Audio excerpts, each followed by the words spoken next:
Hey everyone, what's going on, and welcome back to the channel. Today we're going to be talking about deleting social media as a product designer and what made me delete social media having worked in a similar industry, the same industry in actuality. But I wanted to first let you know a little bit about my story, what is my interaction with social media, and then going into what made me delete it, the specific things that I learned as a product designer that really made me realize it's not for me.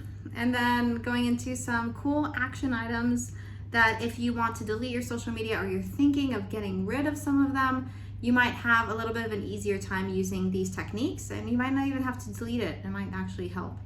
So we'll start off with the story. So hi, my name is Aviva, and Facebook came out when I was in 8th grade. And then Instagram came out when I was in 12th grade. So this was before Instagram was bought by Facebook. And Facebook initially was mostly just like statuses. So we would write these really silly statuses, like quotes from songs, shout out our friends, like just really silly stuff. And I specifically remember being in class when I first got it. And one of the techniques that Facebook really used early on to get more active users onto the platform was the photo tagging ability. So they knew that there would be a high stressor in photo tagging. So if you go out with friends and you upload a photo and someone suddenly sees they're tagged in a photo, that's like a really big reason for them to quickly rush onto the platform and to see what they're tagged in. And they would stay on the platform longer, they would go through the photos, they'd become more engaged. And they really saw this as a good way to have someone, be more acquainted with the platform. This was actually something they got sued for, one of the many lawsuits up against Facebook. Because the AI that they used for facial recognition was not legal, and it was, no one actually tagged anyone in those photos. They just knew who was who. And that was the first, I think, lawsuit that they've gotten, or one of the first at least.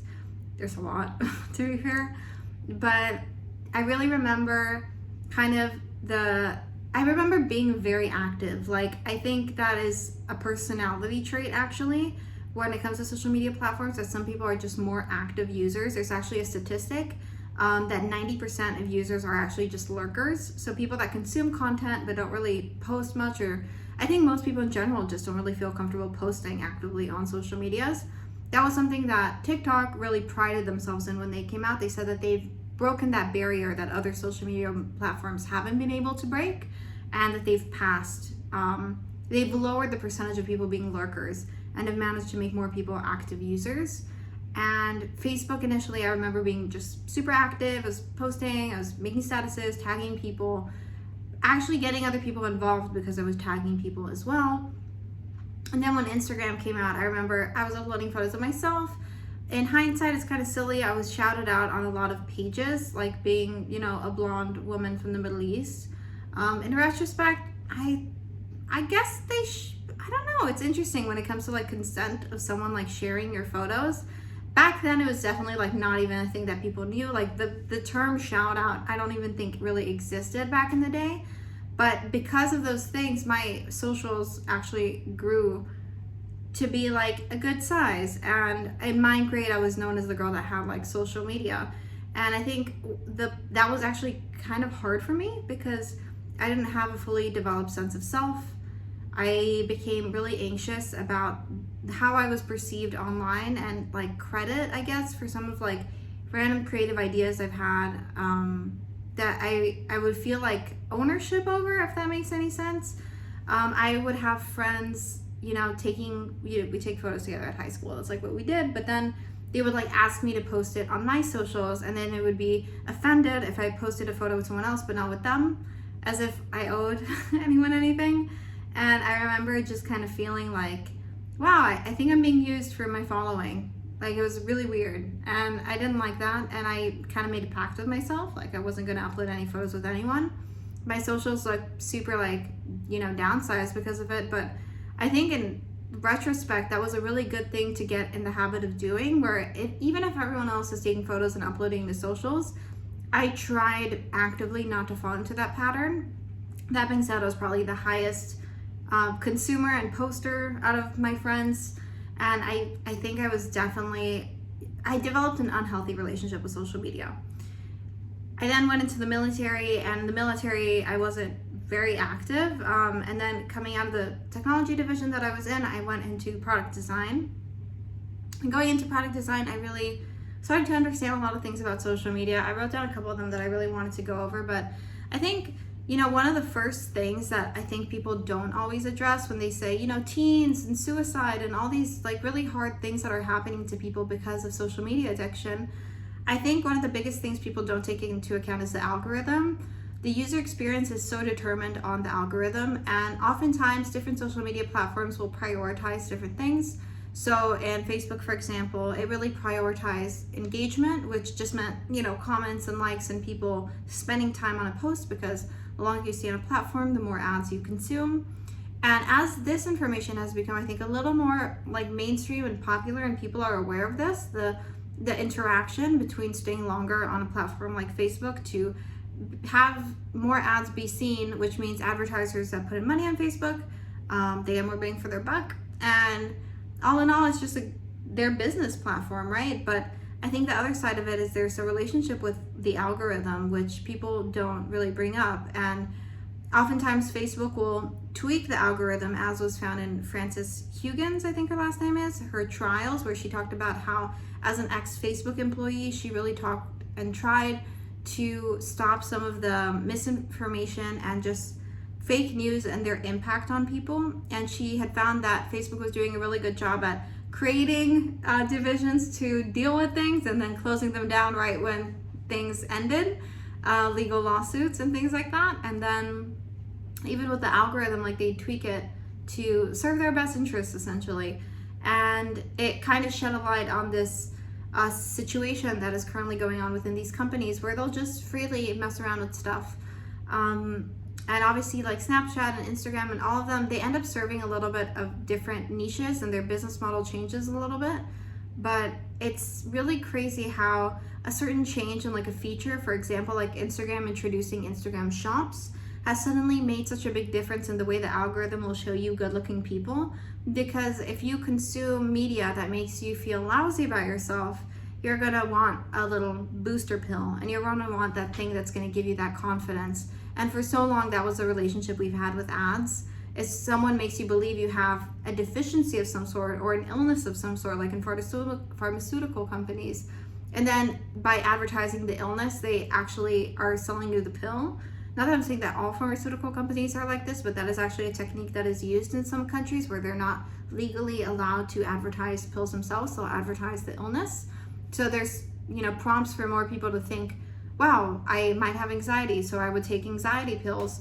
But in actuality, that is a way that they are marketing some of their products. Again, not in all countries, not in all companies, but for some, this is definitely the case. And I think that social media, especially Instagram, when they introduced Instagram shops, did this, where more and more you'd feel like you're consuming content and you just feel bad about yourself. I know I did. And then it leads you to this place where you think you have to go into Instagram shops.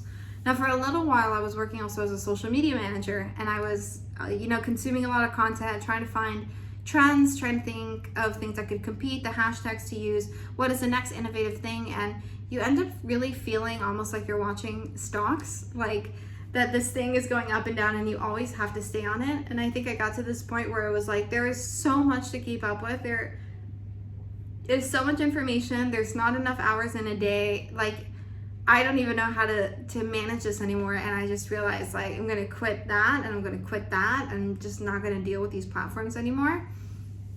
The other interesting two features that I think are really curious that have been introduced are the like and the endless scroll.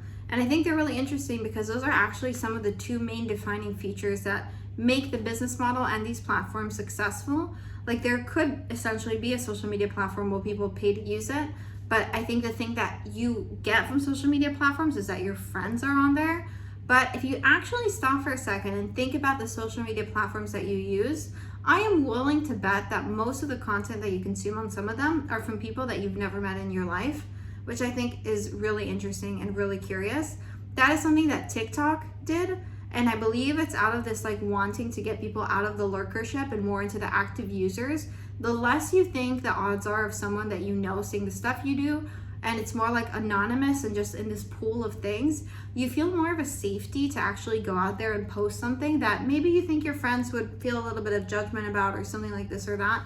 But in actuality, that's also kind of weird, because then you're getting a group of old guys watching your dance videos, and I don't really know that that's better than focusing on as opposed to someone else, unless you want a career as a dancer or a sugar daddy. What do I know? I don't know. But yeah, the other thing is with the with the endless scroll, for having people consume more ads and stay on the platform longer, it's really interesting because that was a thing that was created that the product designer that made this regretted, and they regret it to this day. They do interviews about how much they regret creating that thing, and they feel so much remorse for creating, this cycle. I think it's also interesting to kind of see the differences between a place like TikTok versus YouTube, which I actually would not consider a social media platform. If you look at TikTok, they give you ads, and the ad money that is earned gets split up by creators as a quota, like a whole quota.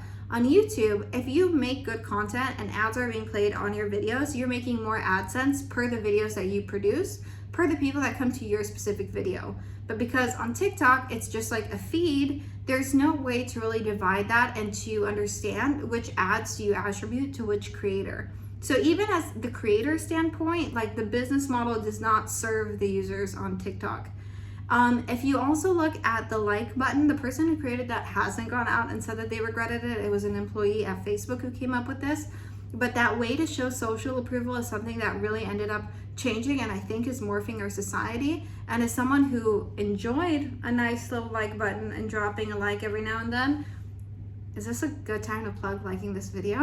I feel like it's almost ironic, but I definitely feel like having the like button around has really changed how people interact, and has made people, I believe, and I think most people will agree, that the generations that are getting younger and younger have more of a percentage of people being actually a bit more narcissistic. And that's not to say that that's their fault or anything, but narcissism is actually not something you're born with. It's something that you develop in life. And the fact that these social media platforms are managing to tap into and to make more people narcissistic, I think is messed up. You could argue people who are narcissistic are drawn to social media platforms, and I think that's a really good argument to make.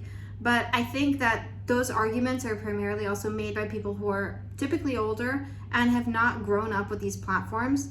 Oftentimes, what the correlation I see, at least in my job, that people make from the older perspective about social media platforms, we're all product designers, is that the product designer will think, well, the older product designer I'm thinking of thinks that you can equate this to the introduction of TV. And while I think that it might have been like totally crazy to see people like working out and being somewhat naked on TV for the first time, and that was probably overstimulating, and lights and spinning and dancing things, and I don't know, I think like the difference is it's a two-way relationship when you're on social media, and everyone has a profile, and that is it's just visible. So there's this sense of like you need to also curate yourself. And I mean, add to that like the expectations of measuring yourself up to people, of comparing like yourself, of comparing your likes, of comparing the quality of your images. I think it just builds such a bad self-esteem issue, and I think it definitely made me a lot more anxious in my life. I also, the downside, well, we'll get into the downsides of what actually happened when I deleted it, but that's something I definitely felt. I think compassion fatigue and people just being human, like the more that you consume all these things about these horrible things in the world that don't affect you, sometimes I think, great, someone's raising awareness, but other times I'm thinking like, how aware of this cause is this person raising awareness? Like, how factual is this, and how fake news is this? And how many people who like a photo genuinely care about the cause, and how much is it just like, at this point, just like natural, like, oh, I should care about this, let me virtue signal to the world that I too care about this. But virtue signaling, it isn't the same as doing something active. And I think there's also this issue where like a lot of huge celebrities and just people in general, I think if you have the resources to make a difference, raising awareness is good, but you can probably also do some other stuff that would help people, like raise awareness by donating your time and then take a photo of that, as opposed to maybe just shouting out like a graph that you haven't actually gone through and checked if the information is valid. And having, your right to reach, the fact that anyone who puts in so much effort into a social media platform or becomes a huge celebrity has a huge following, that is a lot of eyes and a lot of brains influenced by the things that you post. And I think that we've gotten to the place where you can basically pay for that reach. And there's a problem in the fact that the person that has the most money to put into this reach would be the person that would influence the most people.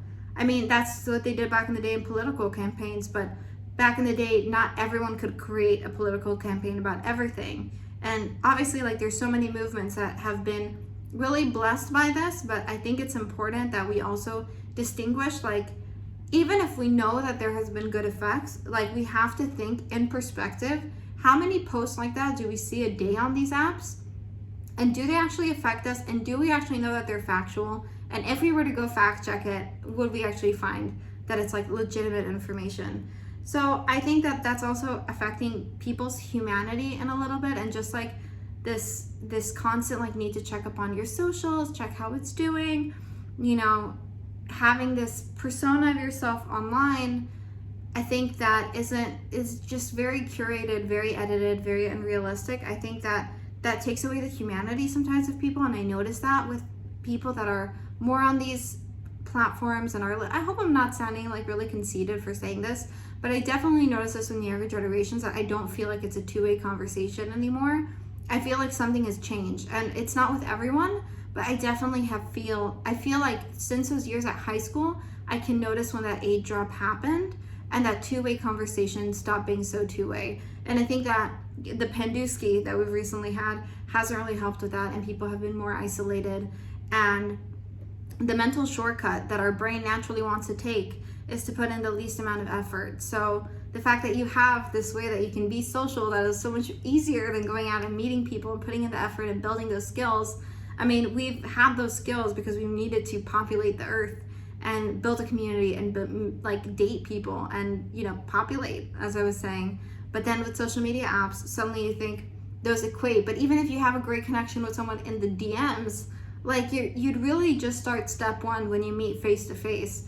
And I know that's not something a lot of people want to hear, but that's the reality of it. Your real relationship starts when you meet face to face. Only then you know if something is legit. And even if you think wow, I stay in touch with so many people, I know what everyone's doing, I get this vibe, I'm in the know, I see my friends without actually seeing them, I promise you, so much of that stuff on the apps is fake, and there is nothing that should be replaced with going to sit and get a coffee with someone. I had a friend of mine, I found out that she eloped, and she posted about it on social media, and I found out that way, and let me tell you, that stung. And it is just crazy that we've gotten to the point where that could even be a thing, where even if you do want to elope, which is totally fine, it's really weird to not let a couple of your friends know about that. I don't know. I think we've just gotten to the point where this relationship between privacy and letting everyone know has become sort of blurred. And I think that obviously the FOMO was a really big thing. You see people going out, you see people doing stuff. During the pandemic, there were all these influencers going to parties and kind of going against the guidelines. And I think all of us felt this sense of FOMO where it's I wish I was there, but I'm not. So there's this kind of fear. There's also the overstimulation, which is hurting focus. It's actually been studied, and I think furthermore, as a product designer, I happen to know that with children there is a much bigger effect. So if you take kids up to, I think it was age 8 years old, the main thing that they focus on in videos is color and explosive sounds. Whoa, no. And it's actually, when you think about it, this is basically what happens with babies. They see colorful toys and they're happy, or they hear these sounds, or they hear their mom making cool faces to them. And this is what stimulates them. And if you look at some of the bigger YouTubers that make videos for kids, family vloggers and whatnot, you'll notice that so many of them yell and use a lot of colors, because that is what actually keeps retention for kids. And I think it's so messed up that so many kids are going through this. I was just at the park the other day, and I swear to God, a 2-year-old came up to my phone and started pressing on it and tried to grab it out of my hands and cried when I didn't give it to him. And his mom came and she was like, oh, he's just trying to call his grandma, he's just trying this. But for a couple of minutes, this kid was just trying to be on my phone because his mom didn't let him be on her phone. And she says this to call grandma. I'm pretty sure she just lets him play games on his free time. And it's already gotten to the point where it's really affected his brain. How is he going to go and exist in the world afterwards when going to school and learning things doesn't have to be fun all the time? And you spend so much of your time just being overstimulated. Like, the effects that that's going to have on people is just terrible in my opinion. And it's one of the reasons that I'm not so hyped about the metaverse, and I'm not hyped about this whole like hyper realization that we're like going towards, because I think at the end of the day, like, we need to keep this stuff intact. And I really hope that more people will remember that.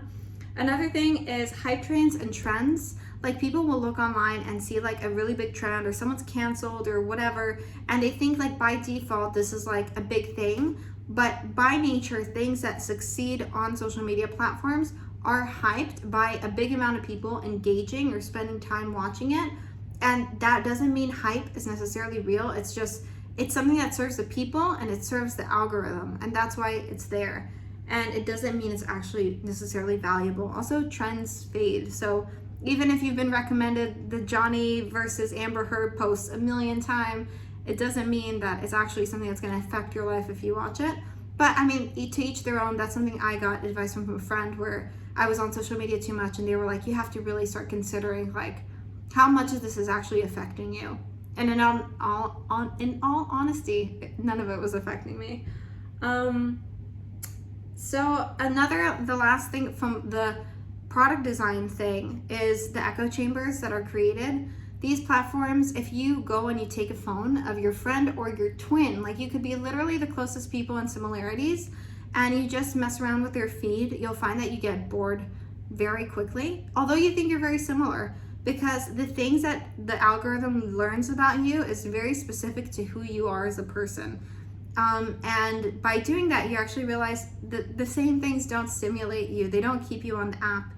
And part of that is that it's trying to show you your worldview. And as a person, we don't want to be contradicted always about our worldview. But when we do, we don't actually want it to be, but we're stimulated by the thing that is the complete opposite, because that gets us from being passive to active. Either we love something or we really hate it. And that is something that social media platforms thrive on. I could talk about the Myanmar war, but I'm not going to get into it. But basically, it's just that these apps really get a lot from just showing you back your worldview, and then you live in this bubble and you go out to the world and you realize that people around you don't actually think that way. And it's actually really, really crazy. And obviously, like, social media scandals such as Cambridge Analytica or Free Basics have really proven how problematic this is. Because if you are also able to shape someone's worldview, this can be quite manipulative. And basically, everyone can post an ad on Facebook, whether it's to do something as sweet as sell slime or as crazy as joining ISIS. And I wouldn't be surprised if you look at the version history, the usage history of some of the Facebook profiles of people who've done shootings in the last couple of months. And I'm pretty sure they would have had things on their feed that would have also promoted them to get to the point that they actually go through with these, because that is their worldview. And the algorithm doesn't see that as something that is necessarily bad on social media platforms. Now, let's talk about the takeaways and how I got off it. So when I got off it, the first thing that I did was get hooked to LinkedIn, because that is the totally honest answer of what I did. I tried to get off Facebook. I tried to get off Instagram. I didn't have a TikTok. Thank God. I purposely didn't get it. And then I didn't really use Snapchat. And then when I deleted all of those, I got LinkedIn, and I got onto LinkedIn, and then eventually I realized I have to delete that too. And I spent over a year, it's been a year and a half now, but over a year without any of these social media platforms. And I really learned how to build a much healthier relationship with myself and to question a lot of the things that these apps do. And I think that is something that you can take from this, is that if you are on these platforms still, or if you're thinking of deleting, maybe you're off them and you're just looking to hear some worldviews, one of the things that you can notice is how important are the things that are being shown to you. And that is something I've learned to question from notifications, which, by the way, are not just UX, they're the algorithm. So the algorithm is determining if you see who liked your profile, like on LinkedIn, or if you see who's someone who liked your post, or if you see someone posting in a group like on Facebook, like why would I want to see that? It's just one of these crazy things that actually really determine your experience on the platform and how long you stay. And having obviously that notification be big and red and like a pimple is something that you're naturally drawn to. The other thing that I noticed is that I started using different capabilities on my phone to take care of my health. So advice I've gotten from a friend was actually to turn notifications off for all the apps except for getting calls, and that is something I did. And let me tell you, that changed my life. It sounds very extreme. I promise you, if you try it for 24 hours, it's not that crazy. And you realize people rarely look for you urgently without calling. It's absolutely nuts. The second thing is that I make my phone black and white on my screen. So there's a way that you can enable on an iPhone to actually turn your screen to be black and white at all given moments. Like I said, for kids, but also with adults, we're drawn to naturally like red, pink, very exciting colors. And one of the things I try to do is to stay for a very short amount of time on all my apps. So by having that be the case, I don't stay on for very long. And also, my mouth is starting to from talking, so I'm gonna end this in a second. But yeah, I think that you should basically go into the mindset of questioning everything you see on these platforms, asking honestly if this is giving you value, because I promise you it's taking away value from you. And also question how real are your relationships on these platforms, because the biggest downside for me for getting off it was I definitely felt like a little bit irrelevant and kind of like, Black Mirror, do I even exist? Because if I'd run into someone and they're like, oh, so what's your Instagram handle or whatever, I would just be like, I don't have an Instagram. And then they would be like, what? And I'd be like, yeah. And there's like, if you then go like, oh, I could give you my number, suddenly there's this association of like, oh, she's hitting on me, like WTF. But it's just like, if you want to have a connection with me in any way, like that's the only way I can do it. And it's really weird how people have like changed and shifted this, because we wouldn't have stayed in contact if we were on Instagram. We would have just, not have ever spoken again, and I would have seen your photos from Miami. So it's like one of those things where it's like, why would I even actually get any value from this? Like if they're not close friends, like maybe they're not worth investing in. And the other thing is, I felt a little bit more irrelevant. Like I did feel a little bit like I've had, I think 2 or 3 friends that are a little bit more on social media platforms that I felt that they forgot a little bit about me. They used to like reach out a lot more.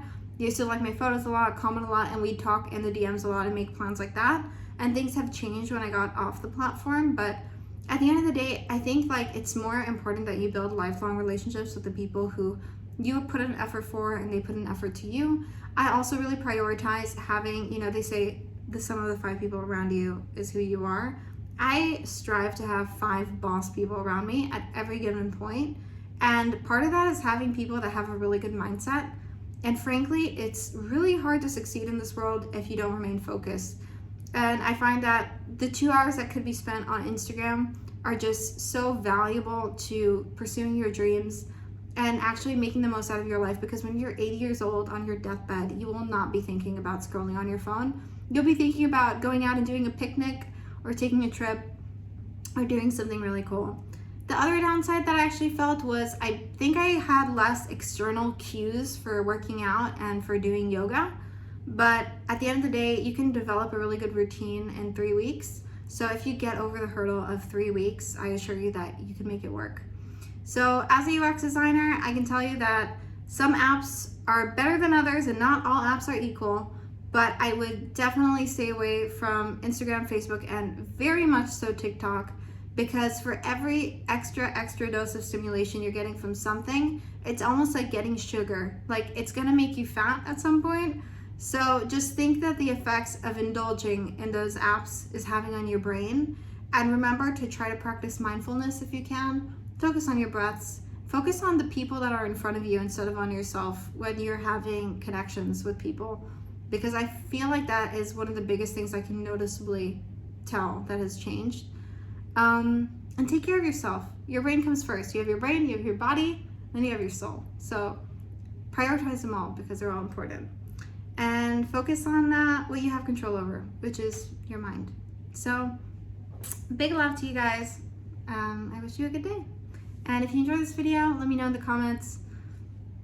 Yeah, thank you for watching till this point. Love you guys. Bye.